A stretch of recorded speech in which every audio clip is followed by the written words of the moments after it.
بسم الله الرحمن الرحيم الحمد لله رب العالمين والصلاة والسلام على سيد الأنبياء والمرسلين وعلى آله وصحبه أجمعين أما بعد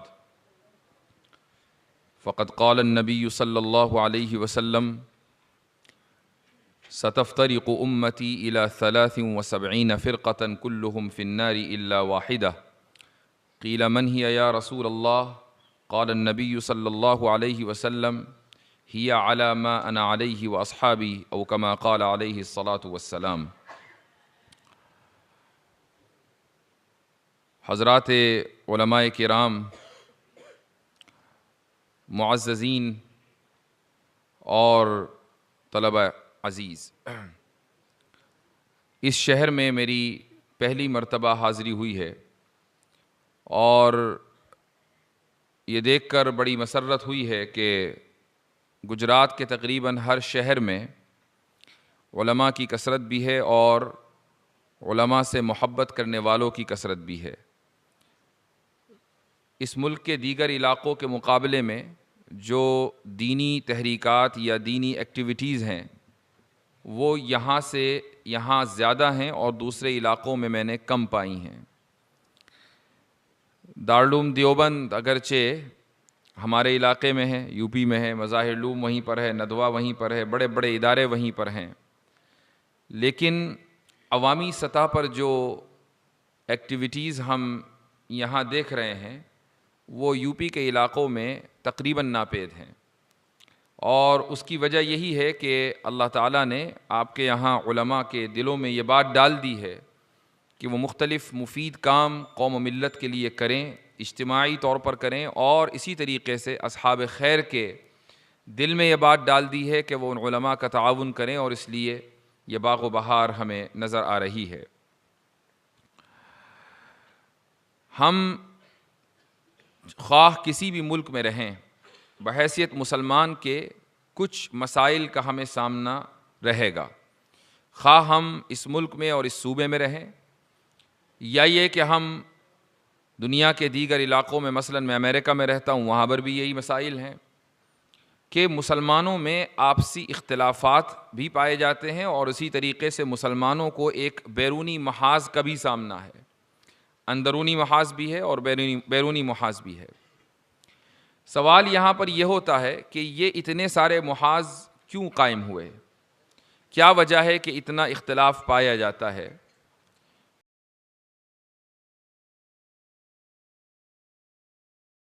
سنیوں میں بھی میں دیوبندی بنوں کہ بریلوی بنوں، کون سا فرقہ میں اختیار کروں؟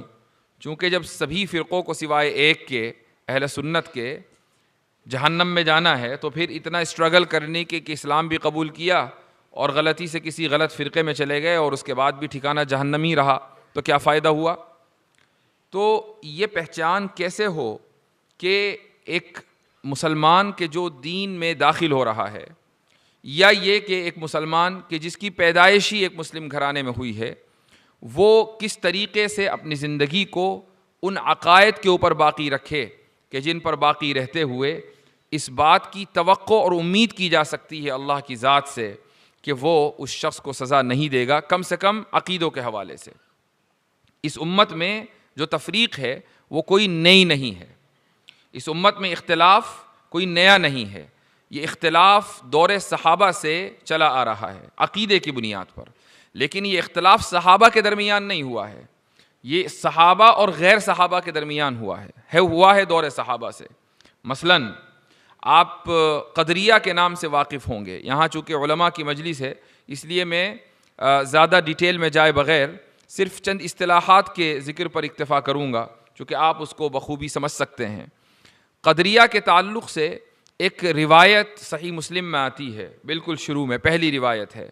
یہ روایت یہ ہے کہ کچھ افراد عراق سے حجاز آئے اور وہاں ان کی ملاقات عبداللہ ابن عمر رضی اللہ عنہ سے ہوئی، اور انہوں نے حضرت عبداللہ ابن عمر سے یہ شکایت کی کہ ہمارے یہاں کچھ افراد ایسے پائے جاتے ہیں کہ جو قدر کے تعلق سے کلام کرتے ہیں اور یہ کہتے ہیں کہ وَأَنَّ الْأَمْرَ أُنْفٌ، کہ جو بھی بات ہوتی ہے، جو بھی معاملات ہوتے ہیں یہ کیفہ متفق ہیں، یعنی ان کی کوئی ایسی حیثیت نہیں ہے کہ اللہ کے علم میں یا اللہ کے پلان میں یہ پہلے سے طے ہوں. جو کچھ ہو رہا ہے یہ رینڈملی ہو رہا ہے, ہر چیز بغیر کسی تقدیر کے ہو رہی ہے.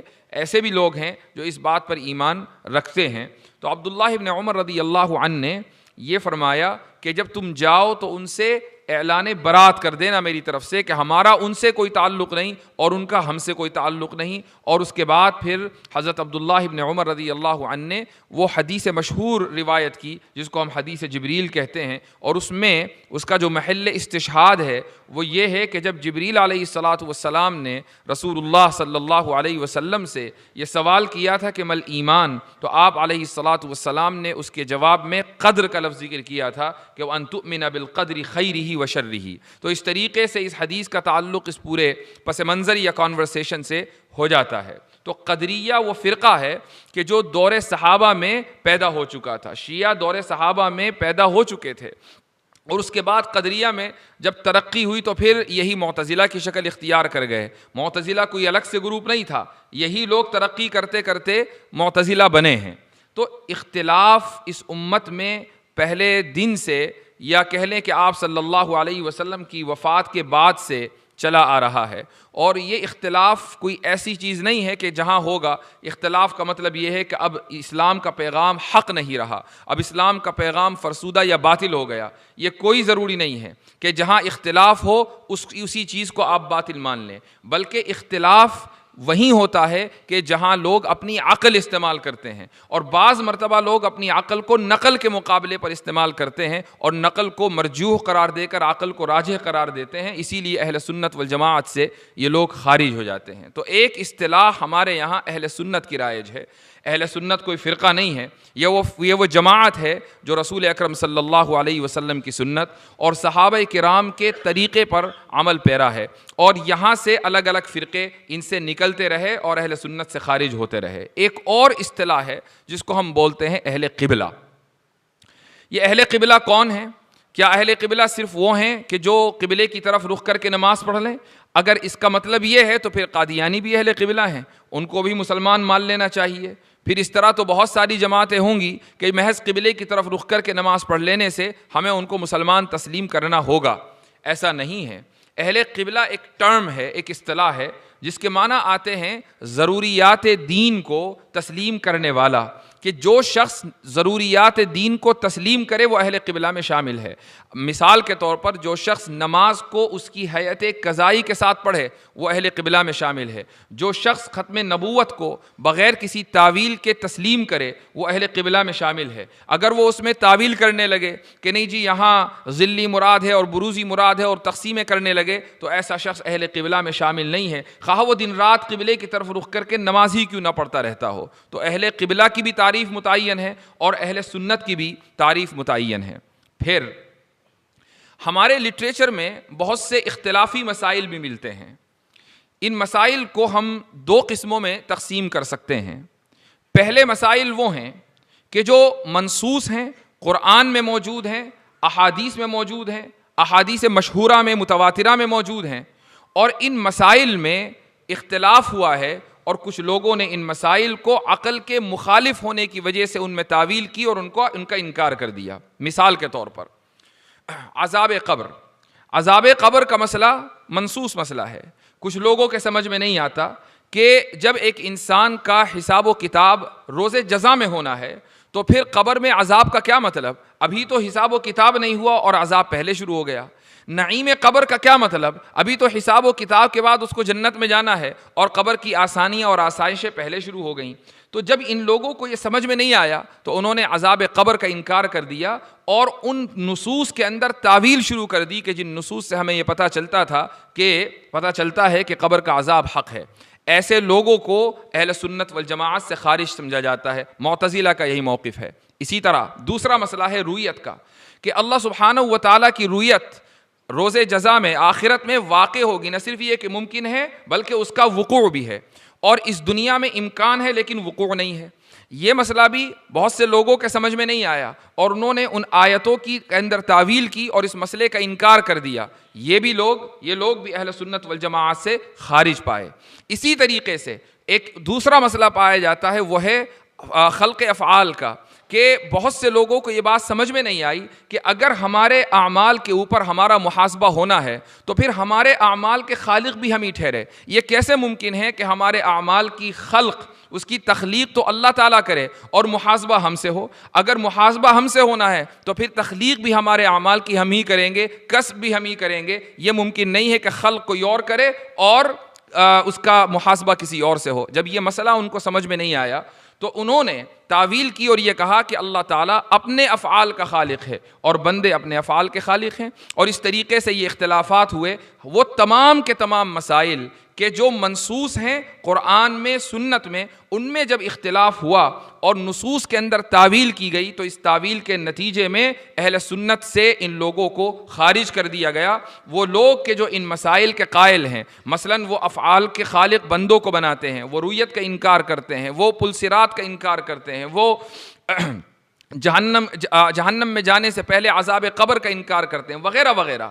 یہ تمام کے تمام افراد اہل حق سے خارج تصور کیے جاتے ہیں، اہل سنت والجماعت سے خارج تصور کیے جاتے ہیں. پھر دوسری قسم ان مسائل کی ہے کہ جو نہ قرآن میں منصوص ہیں نہ احادیث مشہورہ میں ہیں، لیکن ان میں اختلاف ہوا ہے اور متقدمین نے ان کو نہیں چھیڑا. یعنی متقدمین کے یہاں بھی وہ لٹریچر نہیں پایا جاتا. متقدمین سے مراد صحابہ کی جماعت ہے، تابعین کی جماعت ہے اور تبع تابعین کی. تو صحابہ، تابعین، تبع تابعین نے ان مسائل پر کوئی گفتگو نہیں کی. اسی طریقے سے قرآن اور آپ صلی اللہ علیہ وسلم کی احادیث مشہورہ میں ان کا کوئی تذکرہ نہیں ہے. متأخرین نے ان مسائل کو چھیڑا ہے اور ان مسائل کو چھیڑنے کی وجہ سے آپس میں اختلاف ہوا ہے. یہ ان کو بھی ہم چند کیٹیگریز میں رکھ سکتے ہیں. مثال کے طور پر بعض مرتبہ اختلاف ہوتا ہے استنباط کی وجہ سے. یعنی مثلا اگر آپ احادیث سے کسی مسئلے کا استنباط کریں تو ممکن ہے کہ آپ کی جو استدلالی قوت ہے وہ میری استدلالی قوت سے مختلف ہو اور آپ کے استنباط کا نتیجہ میرے استنباط کے نتیجے سے مختلف ہو. تو میں الگ نتیجے پر پہنچا اور آپ الگ نتیجے پر پہنچے اور اس لیے آپس میں اختلاف ہو گیا. مثال کے طور پر ایک مسئلہ آتا ہے، ہماری عقائد کی کتابوں میں ملتا ہے کہ انسان افضل ہے، انبیاء افضل ہیں یا ملائکہ افضل ہیں. اب دونوں طرف سے دلائل دیے جاتے ہیں. ایک دلیل یہ آتی ہے کہ حضرت آدم علیہ السلام تو مسجود ملائکہ ہیں، ملائکہ نے حضرت آدم کو سجدہ کیا، تو جب وہ مسجود ملائکہ ہیں تو پھر ملائکہ سے افضل ہوئے. دوسری طرف سے یہ دلیل آتی ہے کہ ملائکہ افضل اس لیے ہیں کہ اللہ سبحانہ و تعالی ان کو بل عباد مکرمون کہہ رہا ہے. اسی طریقے سے وفضلنا علی کثیر ممن خلقنا تفضیلا، یہ جو کثیر ممن خلقنا تفضیلا ہے، کثیر کا لفظ کہ بہت سو کے اوپر ہم نے انسان کو فضیلت دی ہے، بہت سو میں سے استثناء ہے، کس کا؟ ملائکہ کا استثناء ہے. تو دونوں طرف سے دلائل دیے جاتے ہیں. یہ دلائل کا اختلاف کسی کو بھی اہل سنت والجماعت سے خارج نہیں کرتا. یعنی اگر کوئی یہ کہے کہ فلاں شخص ملائکہ کو انبیاء سے افضل مانتا ہے یا فلاں شخص انبیاء کو ملائکہ سے افضل مانتا ہے، اس بنیاد پر آپ کسی کو اہل سنت والجماعت سے خارج نہیں کر سکتے. اسی لیے جمہور نے اس کا جو طریقہ نکالا، بیچ کا راستہ، وہ یہ نکالا کہ انبیاء علیہم الصلاۃ والسلام تمام کے تمام ملائکہ سے افضل ہیں، پھر خواص سے ملائکہ خواص عامت المؤمنین سے افضل ہیں، اور پھر عامت المؤمنین عامت الملائکہ سے افضل ہیں. تو اس طریقے سے بیچ کا راستہ نکالا دونوں دلائل کو، طرح کے دلائل کو سامنے رکھتے ہوئے. ایک مسئلہ یہ ہے.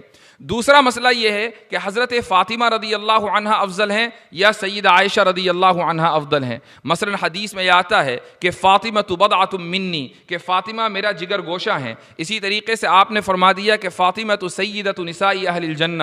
دوسری طرف سیدہ عائشہ رضی اللہ عنہا کے بارے میں کہ فضل عائشہ علی النساء کفضل السرید علی الطعام، کہ جس طرح سرید کی حیثیت ہے کھانوں میں، وہ حیثیت سیدہ عائشہ رضی اللہ عنہا کی ہے خواتین میں. تو دونوں طرح کے دلائل ہمارے سامنے ہیں. کچھ حضرات نے کہا کہ سیدہ فاطمہ کی افضلیت حضرت عائشہ پر ثابت ہے اور کچھ نے کہا کہ حضرت فاطمہ کی افضلیت حضرت عائشہ پر ہے، اور اس طریقے سے دونوں طرح کی رائے پائی جاتی ہیں. تو کسی ایک رائے کو اختیار کرنے والے کو آپ اہل سنت والجماعت سے خارج قرار نہیں دے سکتے. یہ استنباط کا اختلاف ہے. اسی طرح بعض مرتبہ کلامی مسائل کو عقیدے کا موقوف علیہ ہونے کی وجہ سے ہمارے درمیان اختلاف پایا جاتا ہے، یعنی کچھ کلامی مسائل ایسے ہوتے ہیں کہ جو ہمارے عقائد کا موقوف علیہ ہیں، عقیدے ان کے اوپر ثابت ہیں، قائم ہیں۔ مثلا آپ میں سے بہت سے حضرات نے میبزی میں حیولہ کی بحث پڑھی ہوگی کہ بھئی حیولہ بھی ہوتا ہے، پھر صورت جسمیہ ہوتی ہے، حیولہ اور صورت جسمیہ کے اندر تلازم ہے، پھر ایک صورت نوعیہ ہوتی ہے۔ اس کو میں مختصر الفاظ میں سمجھا دوں کہ حیولہ کہتے ہیں مادے کو، کسی بھی مادے کو بغیر کسی شیپ اور فارم کے اس کو حیولہ کہا جاتا ہے۔ یہ لفظ گریک لینگویج سے نکلا ہے۔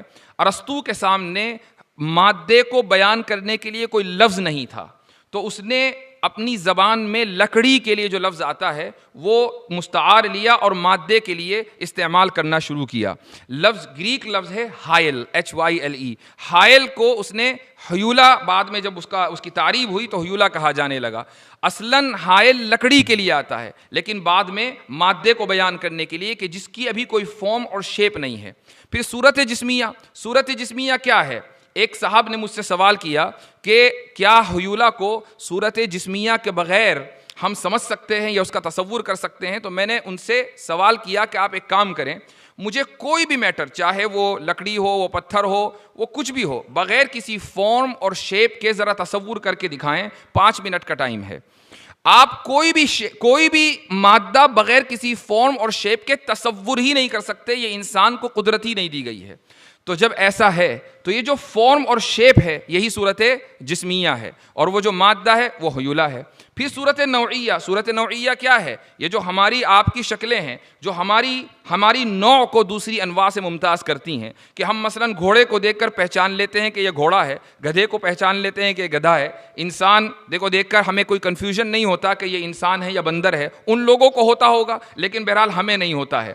تو یہ جو ہماری ذہن کے اندر یہ بات بیٹھی ہوئی ہے کہ کسی بھی چیز کو دیکھ کر ہم اس کی نوع کو متعین کر لیتے ہیں، یہ صورت نوعیہ ہے۔ یہ جو پوری ڈیبیٹ ہے فلسفے میں، یہ بعض عقیدوں کا موقوف علیہ ہے، یعنی بعض عقائد اس کے اوپر ڈیپینڈ کرتے ہیں۔ مثال کے طور پر یہ مسئلہ کہ کیا کائنات قدیم ہے یا حادث ہے، تو جو لوگ حیولہ کے قائل ہیں اور یہ سمجھتے ہیں کہ حیولہ اور صورت جسمیہ کے اندر چونکہ تلازم ہے اور حیولہ قدیم ہے تو کائنات بھی قدیم ہوگی، جب وہ کائنات کے قدم کو اور اس کے ہمیشہ ہمیشہ ہونے کو، ایٹرنل ہونے کو مان لیتے ہیں تو پھر انہیں خدا کی کوئی ضرورت نہیں رہ جاتی، اور اگر خدا کو وہ مان بھی لیں تو خدا کے مدبر ہونے کی کوئی ضرورت نہیں رہ جاتی۔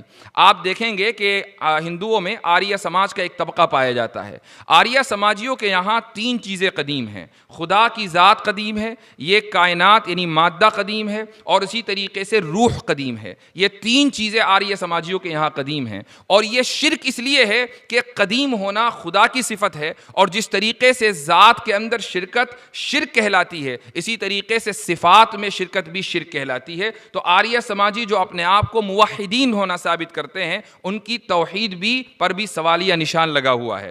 ایسے ہی وہ لوگ جو گریک فلسفی میں بلیو کرتے تھے، وہ بھی آج بھی ایسے بہت سے لوگ ہیں جو گریک فلسفی کو مانتے ہیں، تو ان کے نزدیک اگر خدا موجود بھی ہے تو چونکہ کائنات قدیم ہے اس لیے خدا کا مدبر ہونا کوئی ضروری نہیں ہے۔ ایسے لوگوں کو انگریزی میں ہم ڈیسٹ کہتے ہیں۔ ڈیزم کا مطلب یہ ہے کہ خدا کے وجود کو تو مان لیا لیکن خدا کو معطل تصور کر لیا کہ اس نے اس کائنات کو بنانے کے بعد اپنے آپ کو علیحدہ کر لیا، اب یہ کائنات آٹو پائلٹ موڈ پر ہے، یعنی خود سے خود فنکشن کر رہی ہے، اور اس دنیا میں جو لوگ بسنے والے ہیں وہ اپنے مستقبل کا خود ہی فیصلہ کریں گے کہ کیا چیز اچھی ہے اور کیا چیز غلط ہے، کیا چیز بھلی ہے اور کیا چیز بری ہے۔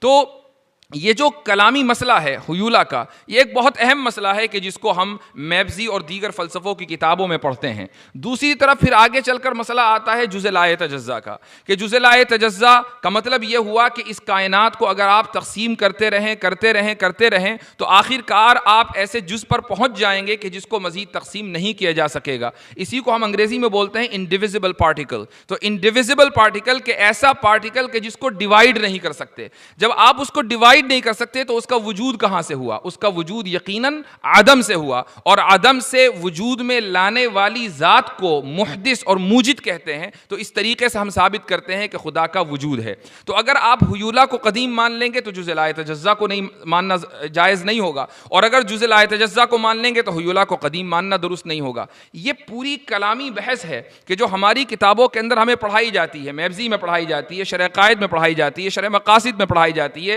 امام رازی رحمہ اللہ نے مفاتیح الغیب میں جگہ جگہ ذکر کیا ہے، اسی طریقے سے امام ابن تیمیہ رحمہ اللہ نے درء تعارض العقل والنقل میں صفحات کے صفحات اس موضوع کے اوپر لکھے ہیں۔ یہ پورا لٹریچر ہے، اور اتنا یعنی عظیم الشان لٹریچر ہے کہ ہم پڑھتے رہیں گے، عمر نوح چاہیے اس لٹریچر کو پڑھنے کے لیے۔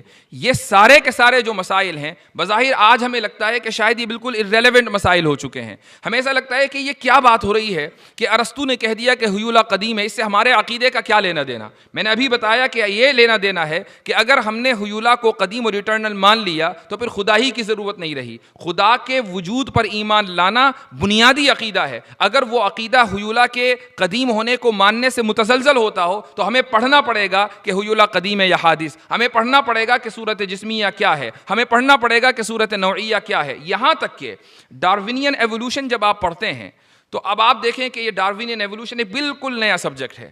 بالکل نیا سبجیکٹ کا مطلب یہ نہیں ہے کہ ابھی وہ 2-4 سال پہلے سلیبس میں آیا ہے، یعنی وہ تقریباً 100-150 سال سے اسکولوں کے نصاب کا حصہ ہے، اور ہم میں سے ایک بڑی تعداد ڈاروینین ایوولوشن کیسے کام کرتا ہے، اس کا کیا ماڈل ہے، اس کی کیا تفصیلات ہیں، اس سے بھی واقف نہیں ہے۔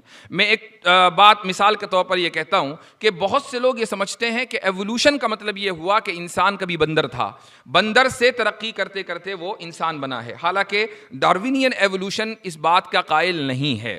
یہ چیز ذہن میں بٹھا لیں کہ جو شخص یہ سمجھتا ہو کہ انسان پہلے بندر تھا وہ ایوولوشن کو نہیں سمجھتا ہے۔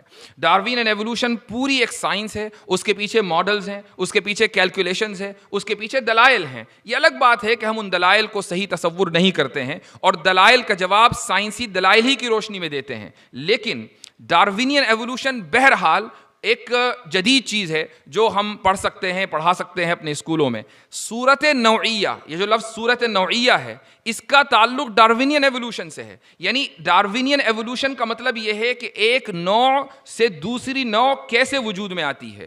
ڈاروینین ایوولوشن کا جو فلسفہ ہے وہ یہ ہے کہ نیچرل سلیکشن کی بنیاد پر، یعنی فطری انتخاب کی بنیاد پر ایک نوع سے دوسری نوع بنتی ہے۔ ایک مثال یہ ہے کہ جو لوگ پہاڑوں پر رہتے ہیں، بہت اونچے ہمالیہ کی چوٹی پر، تو ان کی جو لنگز کی آکسیجن لینے کی کیپیسٹی ہے وہ زیادہ ہوتی ہے، اور جو عام لوگ پلین یعنی زمینی علاقوں میں رہتے ہیں ان کی کیپیسٹی کم ہوتی ہے۔ تو ڈاروینسٹ یہ کہتے ہیں کہ ایک زمانہ ایسا آئے گا کہ وہ لوگ جو ہمالیہ کی چوٹیوں پر بسیرا کرتے ہیں تو آہستہ آہستہ ان کے جسم کے اندر تبدیلی ہوتی رہے گی، اور یوں ان کی صورت نوعیہ بدل جائے گی اور ایک نئی نوع وجود میں آئے گی جو پلین پر رہنے والے افراد ہیں ان سے مختلف ہوگی۔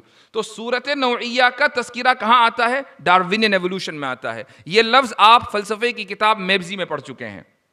یہ بتانے کا مقصد کیا ہے؟ یہ بتانے کا مقصد یہ ہے کہ ہم جو پڑھتے ہیں یا پڑھاتے ہیں ان میں ایک بھی چیز irrelevant نہیں ہے، ساری کی ساری چیزیں آپ کے کام آنے والی ہیں، ساری کی ساری چیزیں ایسی ہیں کہ جن کا تعلق آج کے جدید فلسفے سے ہے، جن کا تعلق جدید سائنس سے ہے، اور ہم بہت آسانی کے ساتھ ان مباحث کو سمجھ کر پڑھ کر ان موضوعات کے اوپر گفتگو کر سکتے ہیں۔ اور وہ لوگ کہ جو ان موضوعات کی وجہ سے کسی بھی طرح کی گمراہی کا شکار ہیں، ان کی ہدایت کا سامان، ہدایت کا ذریعہ بن سکتے ہیں یا ایسے لوگوں کی تردید کر سکتے ہیں۔ تو خلاصہ یہ ہے کہ کچھ کلامی مباحث ایسے ہیں کہ جو عقائد کا موقوف علیہ ہیں۔ اب یہاں سے شروع ہوتا ہے اختلاف، چونکہ بات اختلاف کی ہو رہی تھی۔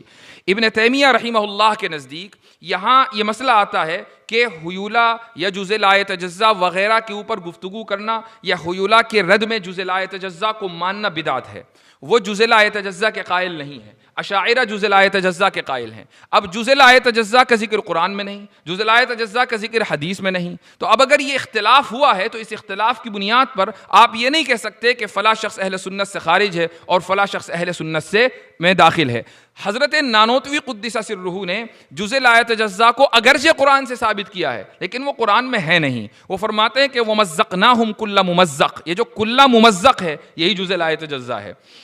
بہرحال یہ دوسرا سمجھ لیں کہ دوسری قسم ہے کہ جن میں ان غیر منصوص مسائل کی کہ جن میں اختلاف ہوا ہے.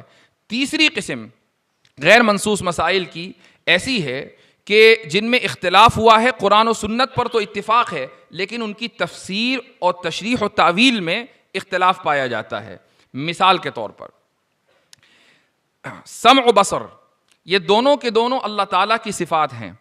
اختلاف ہوا کہ صفات حقیقیہ ہیں یا صفات اضافیہ ہیں. صفات پر اتفاق ہے.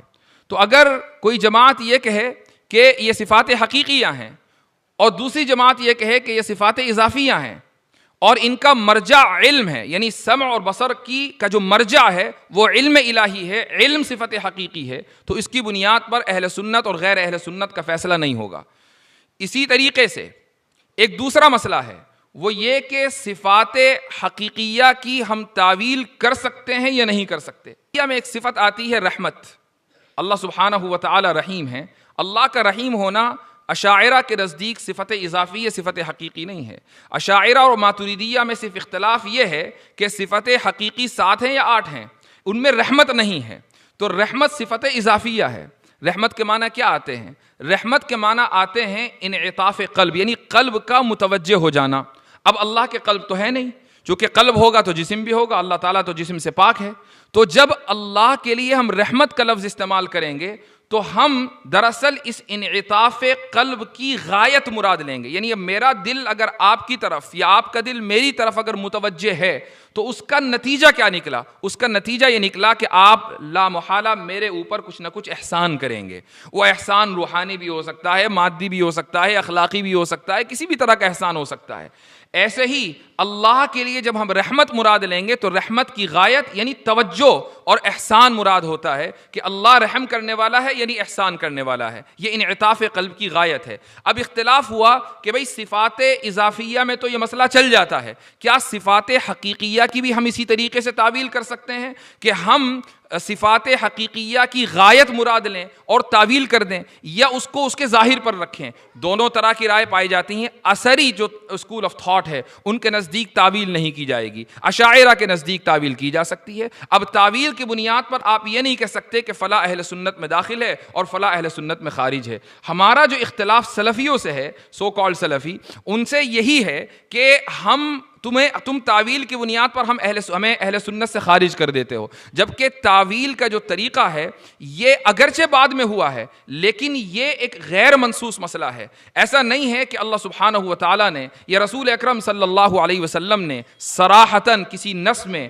نصوص کی تعویل کرنے سے منع فرما دیا ہو اور تعویل کرنے کو حرام قرار دے دیا ہو. تعویل ایک ضرورت ہے اور اس ضرورت کی وجہ سے تعویل کی جاتی ہے. تو ہمارا جو اختلافی مسائل ہیں، اختلافی فریم ورک ہے، یہ بالکل واضح ہے. ہمیں پتہ ہے کہ کس موقع پر کس کو اہل سنت سے خارج کرنا ہے، کس کو اہل سنت میں داخل کرنا ہے. ہمیں پتہ ہے کہ اہل قبلہ کی تعریف کیا ہے. محض قبلے کی طرف رخ کر کے نماز پڑھنے سے کوئی شخص اہل قبلہ نہیں بنتا. اہل قبلہ سے کس طریقے سے کس کو خارج کرنا ہے اور کس کو اہل قبلہ میں داخل کرنا ہے، پورا فریم ورک ہمارے علماء نے ان 14 صدیوں میں جو علمی لٹریچر دیا ہے اس کی بنیاد پر تیار کر دیا ہے. وہ فریم ورک آپ کو مدارس کے اندر پڑھایا جاتا ہے، وہ فریم ورک آپ کو مدارس میں سکھایا جاتا ہے کہ جس کی بنیاد پر ہم یہ طے کرتے ہیں کہ کون سی چیز قرآن و سنت کے مطابق ہے اور کون سی چیز قرآن و سنت کے مخالف ہے. کیسے ما انا علیہ و اصحابی کا ظہور ہماری زندگی میں ہوگا اور کیسے نہیں ہوگا، اس فریم ورک کے مطابق یہ طے ہوتا ہے. مدارس کے نصاب میں کلامی اسکول تین ہیں، 3 اسکولز آف تھاٹ ہیں، اور تینوں جو مکاتب فکر ہیں وہ ہمارے نظام تعلیم کا حصہ ہیں. 3 اسکول آف تھاٹ کون سے ہیں؟ 3 مکاتب فکر. پہلا ہے اثری، کہ جس کے ماننے والے اور جس کو پروموٹ کرنے والے امام احمد بن حنبل اور ان کے صاحبزادے عبداللہ بن احمد بن حنبل ہیں. دوسرا ہے اشعری. اکثر شافعی فقہا اشعری ہوتے ہیں. امام ابو الحسن اشعری رحمہ اللہ اس مکتب فکر کے بانی نہیں ہیں بلکہ اس کو متعارف کرانے والے ہیں. ایسا نہیں ہے کہ اس فرقے کا تعلق ابو الحسن اشعری سے ہے، اس سے پہلے اس کا کوئی وجود نہیں تھا، بلکہ اس کا تعارف ابو الحسن اشعری رحمہ اللہ نے کرایا اور اس مناسبت سے انہی کے نام سے یہ جماعت مشہور ہوئی. شافعی فقہا کی اکثریت اشعری ہوتی ہے. پھر ابو منصور الماتریدی رحمہ اللہ ہیں کہ جنہوں نے کلامی مباحث کا تعارف اپنے انداز سے کرایا، اور حنفی فقہا کی اکثریت ماتریدی ہوتی ہے۔ ہمارا جو درس نظامی ہے اس میں یہ تینوں مکاتب فکر آ گئی۔ العقیدۃ الطحاویہ امام طحاوی رحمہ اللہ کی لکھی ہوئی کتاب ہے، امام طحاوی اثری مکتب فکر سے تعلق رکھتے ہیں، اور اس کے بعد پھر شرح عقائد ہے کہ شرح عقائد امام نصفی اور تفتازانی کی لکھی ہوئی مشترکہ کتاب ہے۔ امام نصفی رحمہ اللہ ماتریدی ہیں اور امام تفتازانی رحمہ اللہ اشعری ہیں۔ تو اس طریقے سے ہم اپنے درس نظامی میں جب عقیدہ پڑھتے ہیں تو تینوں اسکولز آف تھاٹ پڑھتے ہیں، اور یہ اس لیے پڑھتے ہیں کہ تاکہ ان تینوں اسکولز آف تھاٹ پر ہماری گہری نظر ہو۔ ہمارے بعض علماء میں کچھ حضرات اثری بھی تھے، یعنی اکابر میں کہہ رہا ہوں، اور اکثریت ہمارا جو دینی مزاج ہے، کلامی مزاج ہے، وہ ماتریدی پسند اشعری ہیں۔ ہم نہ خالص اشعری ہیں اور نہ خالص ماتریدی ہیں، ہم ماتریدی پسند اشعری ہیں۔ یہ قاری طیب صاحب رحمہ اللہ نے یہ تعبیر اختیار کی ہے علماء دیوبند کا دینی رخ اور مسلکی مزاج میں۔ تو ہم جب اپنے علم کلام سے واقف ہوں گے، ہم علم کلام کے اس تسلسل سے واقف ہوں گے، تو تبھی ہم اس میدان میں، فلسفے کے میدان میں، شبہات کے میدان میں، الحاد و ارتداد کے میدان میں کامیابی کے ساتھ ہم محنت کر سکیں گے۔ لیکن اگر ہم اپنے اس تسلسل سے واقف نہیں ہیں تو پھر ہم کبھی بھی اس میدان میں کامیاب نہیں ہو سکیں گے۔ مجھ سے اکثر یہ سوال کیا جاتا ہے کہ بھائی علم کلام جدید کیسے ہم پڑھیں؟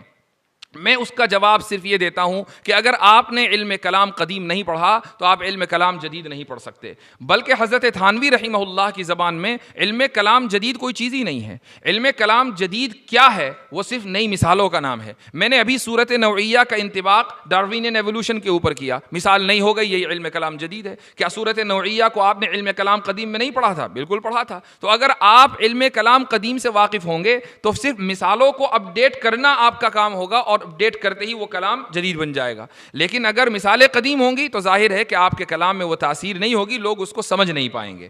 تو الگ سے کسی کتاب کو علم کلام جدید تصور کر لینا اور پھر یہ سمجھنا کہ نہیں اس کتاب کو پڑھ کر ہم آج کے دور میں دعوت کا کام کر سکتے ہیں، آج کے دور میں ہم رد شبہات کر سکتے ہیں، آج کے دور میں ہم رد الحاد کر سکتے ہیں، یہ سمجھنا خام خیالی ہے۔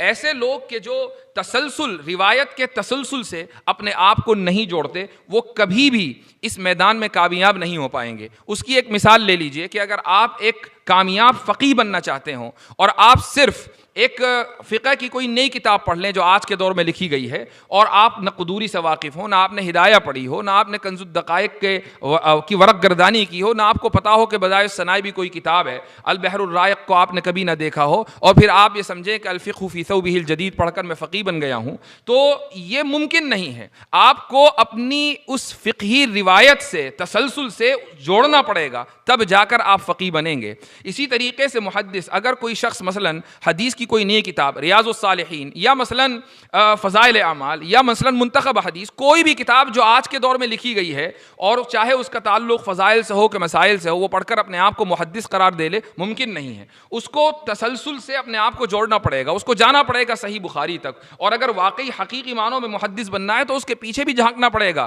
کہ صحیح بخاری سے پیچھے بھی کتابیں لکھی گئی ہیں، مصنف ابن ابی شیبہ، مصنف عبد الرزاق اور کون کون سی کتابیں ہیں۔ اس پورے تسلسل کو جب آپ اپنے سامنے رکھیں گے تبھی آپ ایک کامیاب محدث بن سکیں گے۔ یہی صورتحال عقیدے اور کلام کے تعلق سے ہے کہ آپ کو اگر متکلم بننا ہے تو علم کلام جدید کوئی چیز نہیں ہے، آپ کو اس تسلسل سے اپنے آپ کو جوڑنا پڑے گا، آپ کو پڑھنا پڑے گا کہ غزالی نے کیا لکھا ہے، آپ کو پڑھنا پڑے گا ان مباحث کو جو غزالی اور ابن رشد کے درمیان ہوئے ہیں، آپ کو جاننا پڑے گا کہ ابن سینا نے کیا لکھا ہے، رازی نے کیا لکھا ہے، ابن تیمیہ نے رازی کے اوپر نقد کیسے کیا ہے، 5 جلدیں ابن تیمیہ نے رازی کے نقد پہ لکھی ہیں۔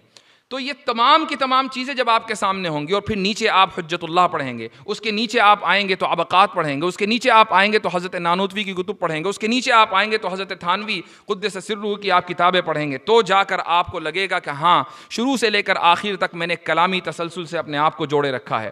جب آپ کے اندر یہ صلاحیت پیدا ہو جائے تو پھر کوئی شبہ ایسا نہیں ہے کہ جس کو آپ ٹیکل نہ کر سکیں، کوئی مسئلہ ایسا نہیں ہوگا کہ جس کا جواب آپ کو معلوم نہ ہو، یا یہ الگ بات ہے کہ وہ مستحضر نہ ہو، لیکن معلوم آپ کے علم میں ضرور ہوگا، کہیں نہ کہیں آپ نے ضرور پڑھا ہوگا۔ یہ ایک ایسا ذخیرہ ہے کہ جس کو آپ پڑھتے رہیں، یہ ذخیرہ ختم ہونے والا نہیں ہے۔ تو ایک بڑا مسئلہ جو ہم مدارس میں پاتے ہیں وہ یہ کہ یہ خیال کے مثلاً میرے سے یہ سوال اس لیے ہوتا ہے کہ لوگ شاید سمجھتے ہیں کہ میں کوئی جدید کام کر رہا ہوں. نہیں, جدید وسائل ضرور اختیار کر رہا ہوں, کام جدید نہیں ہے. کام وہی ہے جو ہمارے اکابر نے کیا تھا. ہم سوالات کے جوابات کہاں سے اٹھاتے ہیں؟ حضرت نانوتوی کی کتابوں سے, حضرت تھانوی کی کتابوں سے, اشرف الجواب میں جو لکھا ہوا ہے. کچھ اصطلاحات ہم نے اپنی طرف سے ان کا اضافہ کر دیا, ورنہ بات وہی ہے جو اکابر لکھ کر چلے گئے ہیں. تو اگر یہ کام ایک آدمی کر سکتا ہے تو 100 آدمی بھی کر سکتے ہیں, مدرسے کا ہر فاضل کر سکتا ہے. اس لیے یہ ضروری ہے کہ ہم ہمارے پاس جو اثاثہ ہے اور ہمارے پاس اللہ تعالیٰ نے اپنے فضل سے جو علم ہمیں عطا کیا ہے مدارس کی بدولت, اس علم کو ہم جو ویلیو دے سکتے ہیں وہ ویلیو دے, جو مقام دے سکتے ہیں وہ مقام دیں, اور کسی بھی طرح سامنے والے کے رعب میں نہ آئیں محض اصطلاحات اور زبان کے اختلاف کی وجہ سے. زبان کا اختلاف الگ چیز ہے, زبان کی وجہ سے رعب میں آنے کا کوئی مطلب نہیں ہے. آپ مثلاً ترکی چلے جائیں, آپ کتنی انگریزی بولیں سامنے والا متاثر نہیں ہوگا. آپ فرانس چلے جائیں, آپ ہوں گے شیکسپیئر کی اولاد, لیکن وہ متاثر نہیں ہوگا, چونکہ اس کی فرینچ لینگویج کے اوپر اس کو اتنا فخر ہے, وہ انگلش کو زیادہ اہمیت نہیں دیتا. میں ہرگز یہ نہیں کہتا ہوں کہ ہمارے علماء کو انگریزی نہیں سمجھنی چاہیے یا نہیں پڑھنی چاہیے, لیکن اس کی حیثیت محض ایک زبان کی ہے, یہ ایک ٹول ہے, یہ مقصد نہیں ہے, یہ مقصود بالذات نہیں ہے. مقصود بالذات وہ علوم ہیں جو مدارس کے اندر آپ کو پڑھائے جاتے ہیں یا پڑھائے گئے ہیں. اگر آپ ان علوم کے اندر کما حقہ مہارت حاصل کر لیں گے تو آپ انگلش سیکھ لیں, فارسی سیکھ لیں, عربی سیکھ لیں, فرینچ سیکھ لیں, کوئی بھی زبان سیکھ لیں, اس زبان کے اندر آپ بہت آسانی کے ساتھ وہ کام کر سکیں گے. لیکن زبانوں کے آپ ماہر ہوں اور علوم سے آپ نابلد ہوں تو پھر ان زبانوں کو سیکھنے کا اور جاننے کا کیا فائدہ, سوائے اس کے کہ کارپوریٹ کلچر کا ایک انسان غلام بن جاتا ہے کہ اس کو پتہ چل جاتا ہے کہ اس زبان سے دوسری زبان میں ترجمہ کیسے کرنا ہے. لیکن اگر آپ یہ سمجھتے ہیں کہ اسلام کی ترجمانی کرنی ہے, آپ یہ سمجھتے ہیں کہ دین کی دعوت دینی ہے, آپ یہ سمجھتے ہیں کہ نوجوانوں کے اندر کام کرنا ہے اور ان کے ذہنوں میں پلنے والے شبہات کو دور کرنا ہے, اور آپ یہ سمجھتے ہیں کہ اس وقت اسکولوں میں جو نوجوان پڑھ رہے ہیں ان کے ذہنوں میں شکوک و شبہات آ رہے ہیں, چاہے وہ مخلوط تہذیب کی وجہ سے ہوں یا مخلوط تعلیم کی وجہ سے ہوں یا کو ایجوکیشن کی وجہ سے اور جدید تعلیمی نظام کی وجہ سے, اگر آپ یہ سمجھتے ہیں کہ اس میدان میں آپ کو کام کرنا ہے اور آپ یہ اللہ سے دعا مانگتے ہیں کہ مجھے اس کام کے لیے قبول فرما, تو دوا کے طور پر یہ کرنا پڑے گا کہ جو کچھ آپ نے پڑھا ہے مدرسوں میں, اگر آپ فارغ ہو چکے ہیں تو آپ ریوزٹ کریں اور ان کتابوں کو اثر نو پڑھیں اور اس طریقے سے اپنے آپ کو اس روایت کے تسلسل سے جوڑیں. اور اگر آپ ابھی مدرسے میں پڑھ رہے ہیں تو یہ جان لیجئے کہ جو علوم آپ آج پڑھ رہے ہیں یہ باہر ملنے والے نہیں ہیں. اگر آپ نے اس وقت کو غنیمت نہ سمجھا اور اس وقت کو ضائع کر دیا تو آئندہ یہ وقت لوٹ کر آنے والا نہیں ہے. وہ تمام لوگ کہ جو مدرسوں میں ایسے ہی رہ جاتے ہیں, جب باہر نکلتے ہیں پریکٹیکل لائف میں جاتے ہیں, عملی زندگی میں دیکھتے ہیں کہ بہت سارے سوالات ان کے سامنے کھڑے ہیں تو ان کو جوابات نہیں ملتے اور پھر وہ دوسرے علماء کی طرف رجوع کرتے ہیں. اس لیے آج کے اس وقت کو غنیمت جانیے, اور جو نصابی کتابیں ہیں, خصوصاً جو اصول کی کتابیں ہیں, مثلا اصول فقہ کی کتابیں ہیں, شرح, اور اسی طریقے سے عقائد کی کتابیں ہیں, فقہ کی کتابیں ہیں, اصول تفسیر کی کتابیں ہیں اور اصول حدیث کی کتابیں, ان اصولی مباحث کے اوپر آپ اپنے علم کو پختہ کریں, چونکہ یہی سوال آپ کے سامنے آنے والے ہیں. تو یہ چند ملاحظات تھے کہ میں نے سوچا کہ آپ حضرات کے سامنے رکھ دوں. مجھ سے یہ کہا گیا تھا کہ اصل یہ مجلس سوال و جواب کی ہے, اور اگر سوال و جواب کا سیشن چلنا ہے تو میں سمجھتا ہوں ٹائم کتنا ہو گیا, 11:19, اور ہمارے پاس 40 منٹ ہیں.